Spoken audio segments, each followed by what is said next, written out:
अफरोड test test ride पनि हुन्छ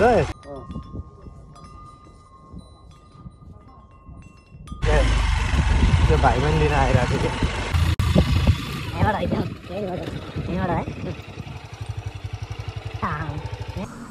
hello guys नमस्ते everyone welcome to my Samuel Jeevak blog स्वागत छ मेरो युट्युब च्यानलमा यदि तपाईँ नयाँ हुनुहुन्छ भने मेरो च्यानललाई सब्सक्राइब गरिदिनु होला लाइक र कमेन्ट गर्न नभुल्नु होला भन्न चाहन्छु आज म तपाईहरुलाई मेरो ब्लगमा सिन्धुपाल्चोक 12 वैसे नगरपालिकाको वार्ड नम्बर 6 मान्द्रा अनि मान्द्राबाट मास्तिर यार्सा हुँदै आनीको गुम्बातिर म तपाईहरुलाई लैजानेछु भिडियोलाई अन्तिमसम्म हेरेर माया गरिदिनु यसको साउन्ड सुन्नु होला है त कस्तो आनन्द आउँदो रहेछ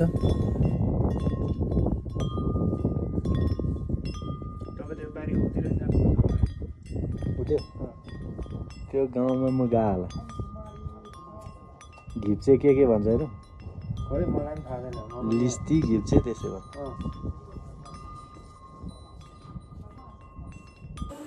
आज म खाडीचौरबाट 12 विषय हुँदै 12 विषय नगरपालिकाको एकदमै लेकाली भेग मान्द्राबाट पनि मास्तिर यार्छ भन्ने ठाउँमा जाँदैछु अनि बाटो चाहिँ एकदमै अप्ठ्यारो रहेछ गाइज नयाँ पुलबाट मास्तिर जानु पर्दो रहेछ अनि म पनि फर्स्ट टाइम यो ठाउँमा आएको छु अनि म बाटो नचिनेर सोध्दै जाँदैछु बाटो चाहिँ अहिले मैले यहाँ चाहिँ अलि सजिलै छ यहाँ चाहिँ राम्रै छ हैन तर माथि तल चाहिँ एकदमै गाह्रो थियो एकदमै ढुङ्गा एकदमै डेन्जर थियो अनि एकदमै खतरा भए तापनि म सजिलैसँग भनौँ न सहज तरिकाले त्यो अप्ठ्यारोहरूलाई पार गरेर म जाँदैछु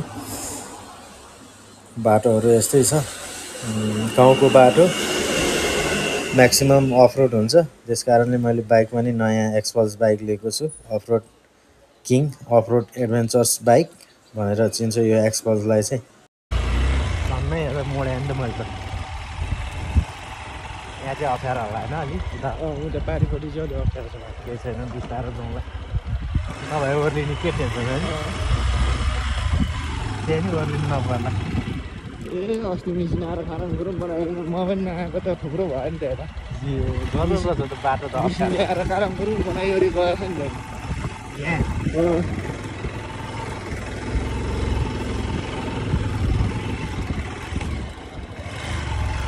त बोलेरोहरू नि हिँड्छ यहाँ हो र यता हिँड्ने भनेको त अरू गरिने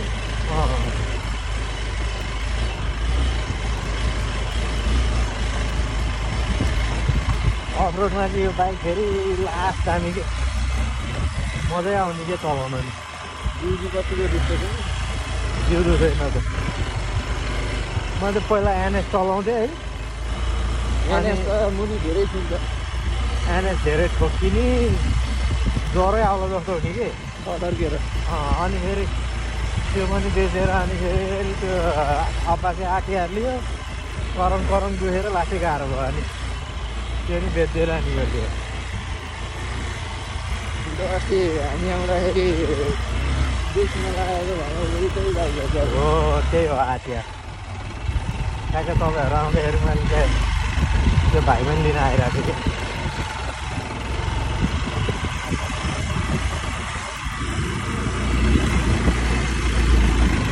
कि यता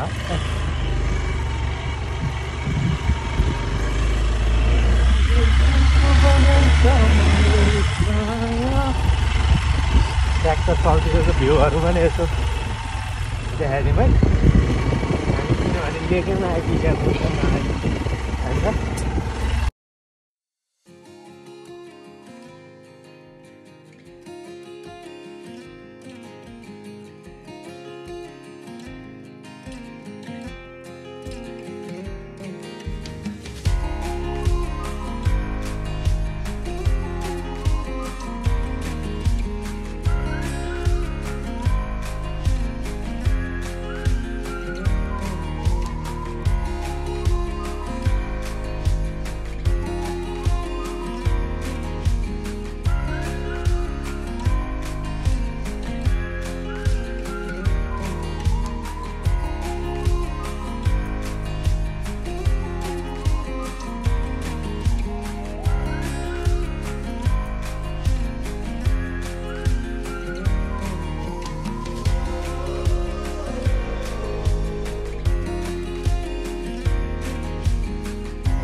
यो ठाउँ चाहिँ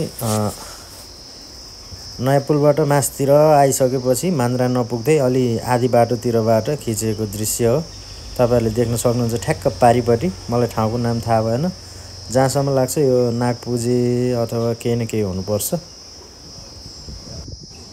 वारीबाट पारीको यो स्कुल भवन अनि घरहरू अनि यो एकदमै रमाइलो अनि आनन्द एकदमै सुन्दर दृश्य यहाँ मैले तपाईहरुलाई देखाइराखेको छु। यो चाइना बोर्डरपट्टि पर्छ साथीहरु। यदि तपाईहरु पनि यो ठाउँबाट हुनुहुन्छ अथवा यो ठाउँ चिन्नु भएको छ भने मेन्सन गर्न सक्नुहुन्छ। नाम मलाई कमेन्टमा छोडिदिनु होला यो ठाउँको नाम।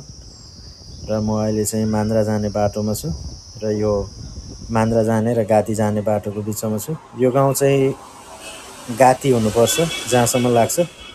यो गाती भनेर चिनिन्छ यो ठाउँलाई। र यो पारिपट्टि भइहाल्यो। पारिपट्टि पनि बस्ती देख्न सकिन्छ, गाउँहरू देख्न सकिन्छ।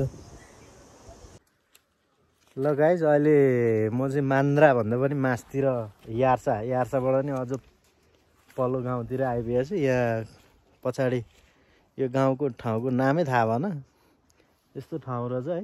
यहाँतिर अब मान्छे त झन् देखिँदैन।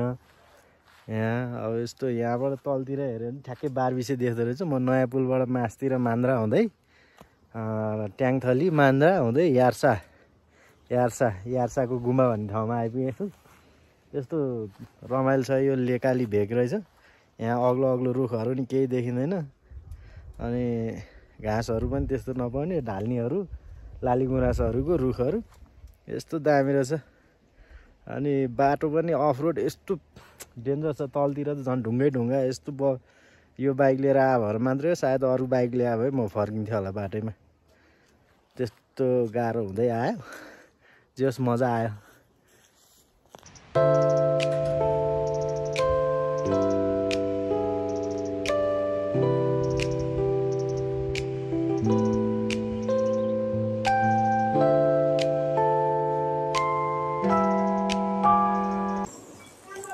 ल गाइज म डाँडामा आइपुगेको छु अनि डाँडाबाट हेर्दाखेरि म आएको आनीको गुम्बा चाहिँ यही हो। यार्साको आनी गुम्बा भन्दो रहेछ। यही ठाउँमा म आएको चाहिँ। अनि यो भइहाल्यो तपाईँको यार्सा गाउँ। म यार्सा भन्दा पनि माथि आइपुगेको छु। यहाँबाट देखिने दृश्यहरू यो सुन्दर दृश्य तपाईँहरूलाई देखाउनको लागि म अझै माथि आइपुगेको छु।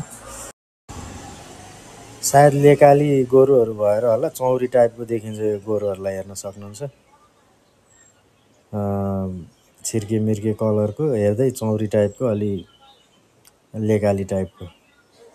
अब म फर्किने क्रममा छु। फर्किने क्रममा यहाँ बच्चाहरूलाई बाटोमा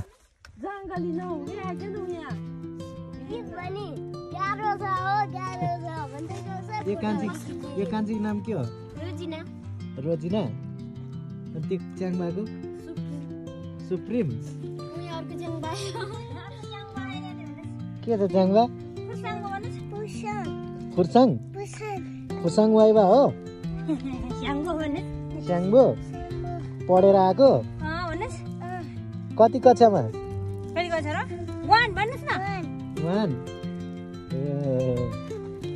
ल राम्रोसँग पढ्ने होस्। ल बाई सबैलाई बाई।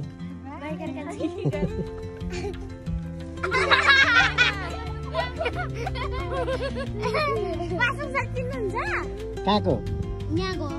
कहाँ यहाँको? चिने छैन। च्याङबाको नाम के? तालछेन शेर्पा? दाछेन हो। अनि तिम्रो नाम के हो राम्री? ल हेर लाज मानेर निमा। ल आफ्नो नाम भन त। ल कति कक्षामा पढ्छ? सिया। ल ट्यालेन्ट रहेछ। ल राम्रो छ पढ्ने। ल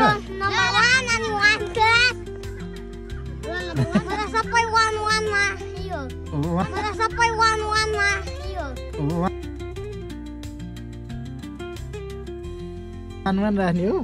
ल राम्रो